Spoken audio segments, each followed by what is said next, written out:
పరిపాలన వికేంద్రీకరణ జరిగినప్పుడే ప్రజాస్వామ్యం సమర్థవంతంగా పనిచేస్తుందన్న ఆర్థిక మంత్రి యనమల రామకృష్ణుడు పంచాయతీ సంస్థల్ని బలోపేతం చేస్తామన్నారు. గత బడ్జెట్లో కేటాయింపులతో ప్రారంభించిన పనుల్ని కొత్త బడ్జెట్లో కేటాయించిన 4,467.65 కోట్లతో పటిష్టపరుస్తాం.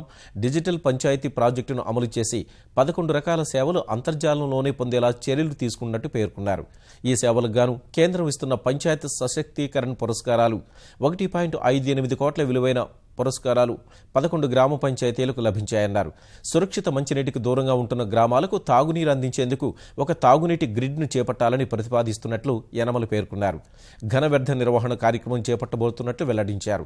కేంద్రం నుంచి వచ్చే నిధులు గ్రామ పంచాయతీలకు వచ్చే ఆదాయాన్ని పోగు చేసి 110 కోట్లతో 660 గ్రామ పంచాయతీల్లో సాలిడ్ వెల్త్ ప్రాసెసింగ్ కేంద్రాలు ఏర్పాటు చేయబోతున్నట్లు సభకు తెలిపారు. ఆకర్షణీయ వార్డు, గ్రామం అభివృద్ధి కోసం స్మార్ట్ ఆంధ్ర ఫౌండేషన్ పేరిట స్వతంత్ర సంస్థను స్థాపించామన్నారు. ఈ కార్యక్రమం కింద గ్రామాల్లో, వార్డుల్లో గణనీయమైన సోషల్ క్యాపిటల్ రూపొందనుందన్నారు.